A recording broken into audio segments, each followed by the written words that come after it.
पिछले वीडियो में 3 चीज़ें बताई थी, जो डेटा एक्सपर्ट बनने के लिए बहुत ज़रूरी है। पहली स्टैट्स, दूसरा मशीन लर्निंग, तीसरा डीप लर्निंग। तीनों के प्लेलिस्ट बताए थे, जो ये तीनों चीज़ें सीखने के बाद फिर आप प्रोजेक्ट बनाइए using ML and deep learning algorithm, फिर उसको गिटहब पे अपलोड कीजिए। ये तो हो गया लर्निंग बात। Now we will learn how to make money using AI tools. So पहले इसमें आता है कि एफिलिएट मार्केटिंग से हम लोग वो पैसे कमा सकते हैं, blogging and E book writing से पैसे कमा सकते हैं, एआई ऑटोमेशन एजेंसी खोल के विथ नो कोड, जस्ट आपको ड्रैग एंड ड्रॉप करना है। ये बेसिकली 3 टाइप है जिसमें हम एआई यूज़ करके क्विक पैसे बना सकते हैं। So if you want to get successful online, so you have to keep an eye on your competitor. So competition पे हमेशा ध्यान रखना है कि वो लोग क्या कर रहे हैं, कौन सा कीवर्ड यूज़ कर रहे हैं, कहाँ पे प्रमोशन कर रहे हैं। That is very important.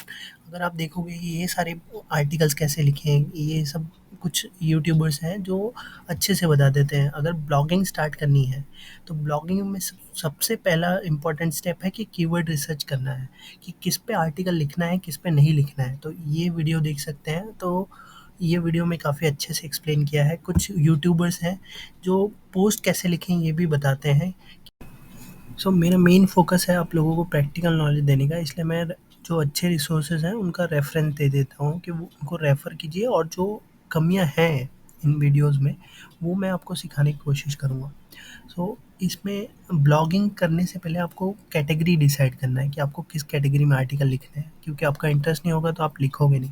Keyword research का ईज़ी तरीका है कि आप गूगल पे जाइए, अपना कीवर्ड डालिए और देखिए सजेशन में क्या आ रहा है, और फिर उसके बाद हम सारे टाइटल और डिस्क्रिप्शन ये ऑब्ज़र्व करेंगे कि बाकी लोग ने क्या डाले हैं। पीपल आल्सो आस्क देखेंगे, इसमें क्या-क्या क्वेश्चन पूछे गए हैं और ये कैसे बनता है, ये मैं आपको सिखाऊँगा। फिर सारे टाइटल, डिस्क्रिप्शन, इमेजेस ऑब्ज़र्व करने के बाद यहाँ से हम लोग सारे कीवर्ड और क्वेरीज़ कॉपी करके अपने कीवर्ड प्लानर में डालेंगे, और हम लोग चेक करेंगे कि किसका कीवर्ड डिफ़िकल्टी लो है या मीडियम है। उन सब कीवर्ड को हम लोग टारगेट करेंगे, उन पे हम लोग ट्राई करेंगे कि हमारी रैंकिंग आए। और उसके लिए मोस्ट इम्पॉर्टेंट थिंग है कि हमको 1000 वर्ड का यूनिक आर्टिकल लिखना पड़ेगा विथ यूनिक इमेज। अब हम 1000 वर्ड का आर्टिकल लिखने के लिए चैट जीपीटी का यूज़ करेंगे। चैट जीपीटी में भी प्रॉम्प्ट देना एक आर्ट है। चैट जीपीटी को प्रॉम्प्ट देते समय सबसे पहले हम लोग चैट जीपीटी के एजेंट को हम लोग एक रोल देंगे। जैसे इस केस में मैंने एसईओ एक्सपर्ट कंटेंट राइटर का रोल दिया है। फिर उसके बाद हम लोग अपनी क्वेरी लिखेंगे, और उसमें भी हम लोग अपने कीवर्ड का मेंशन करेंगे कि वो फोकस कीवर्ड होना चाहिए, और इसके बाद सेव एंड सबमिट करेंगे। तो ये टाइटल दे दिया इसने, और फिर ये इंट्रोडक्शन हो गया। इंट्रोडक्शन में भी एक कीवर्ड रिपीट हो रहा है, और इसको हम लोग बोल्ड कर सकते हैं ये कीवर्ड को।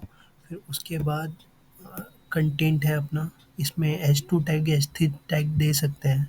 फिर उसके बाद कंक्लूजन है। ये बेसिक आउटलाइन होता है ब्लॉग लिखने का, कि पहले ये टाइटल आएगा, इंट्रोडक्शन आएगा, फिर अपना कंटेंट आएगा जिसमें H3 H4 टैग्स होंगे, और फिर एंड में कंक्लूजन होगा। तो हम प्रॉम्प्ट को फिर मॉडिफाई करेंगे, और इसमें हम 1000 वर्ड्स को ऐड करेंगे कि आर्टिकल 1000 वर्ड का होना चाहिए और विदाउट प्लेजरिज्म होना चाहिए।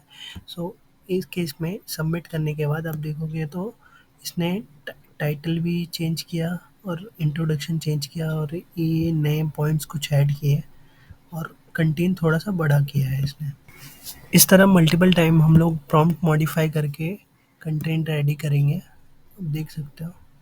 वर्डप्रेस पे एसईओ फ्रेंडली आर्टिकल लिखने से पहले योस्ट एसईओ प्लगइन डाउनलोड कर लेना, और फिर ये प्लगइन फ्री है। इंस्टॉल करने के बाद आपको साइड बार में यहाँ पे आप की फ्रेज, जो कीवर्ड है, फोकस कीवर्ड है, उसको ऐड करना, और फिर एसईओ एनालिसिस और रीडेबिलिटी एनालिसिस, ये 2 पॉइंट्स चेक करना है। एसईओ एनालिसिस में सारे पॉइंट शुड बी ग्रीन। यहाँ पे मेरे 2 पॉइंट रेड है, विच इज़ फाइन ऑल्सो, क्योंकि यहाँ पे ग्रीन दिख रहा है। तो पहला जो पॉइंट है, आउटबाउंड लिंक होनी चाहिए, एक इमेज की फ्रेज और इमेज होनी चाहिए, इंटरनल लिंक्स होने चाहिए। अभी इंटरनल लिंक मैंने साइट की एक लिंक दी हुई है। सारे की फ्रेज, ये सारे पॉइंट ग्रीन होने चाहिए। और रीडेबिलिटी एनालिसिस, ये भी वेरीफाई कर लेना, ये सारे पॉइंट्स ग्रीन होने चाहिए। अब इसमें देखोगे तो मैंने टाइटल लिया हुआ है। फिर टाइटल जो मेरा कीवर्ड है वो यहाँ पे ही आ रहा है स्टार्टिंग में। ये मेरा इंटरनल लिंक हो गया। यहाँ पे मैं क्या कर रहा हूँ, हाउ टू, योस्ट में एक हाउ टू और एफएक्यूज का ऑप्शन आता है। जो हाउ टू है, यूज्ड हाउ टू और यूज्ड एफएक्यूज। तो ये बेसिकली स्कीमा बनाता है। अगर यहाँ पे देखोगे गूगल पे, तो गूगल पे ये जो पीपल ऑल्सो आस्क आता है, ये बेसिकली एफएक्यूज है। यूज्ड एफएक्यूज से ये स्कीमा बन जाती है। टाइटल, इंट्रोडक्शन एंड एक हाउ टू स्कीमा ऐड करने के बाद हम लोग H3 टैग ऐड करेंगे, H4 टैग ऐड करेंगे, बाकी कंटेंट ऐड करेंगे, एक दो इमेज, यूनिक इमेज ऐड करेंगे। Image should be less than 15 KB। यहाँ पे टेबल कंटेंट भी ऐड किया हुआ है। तो ऐसे यूनिक यूनिक फॉर्मेट ऐड करने से गूगल और ज़्यादा वैल्यू करता है कंटेंट को। यहाँ पे एफएक्यूज स्कीमा ऐड किया है इन दी एंड, फिर कंक्लूजन दिया हुआ है। सर्च इंजन का जो क्राउलर होता है, कि आर्टिकल में क्या है उसको स्कीमा के थ्रू समझ में आता है। तो योस्ट ऑटोमेटिकली स्कीमा बना देता है, एफएक्यूज, हाउ टू। अगर सर्च करोगे यहाँ पे, वो इस फॉर्मेट में पूरे सारे स्कीमा ऐड कर देता है, तो क्राउलर को पढ़ने में आसानी होती है। So there are more than 100 schemas जिसके बारे में आप यहाँ पढ़ सकते हो। पर्सनल है, लोकल बिजनेस है, एफएक्यूज है, हाउ टू है। इसके अलावा हमको इमेज वेब पिक्चर इमेज आपके इमेज को बेसिकली बहुत ही ज़्यादा कंप्रेस कर देता है। 200-300 KB इमेज को वो 10 to 50 KB के बीच में ला देता है।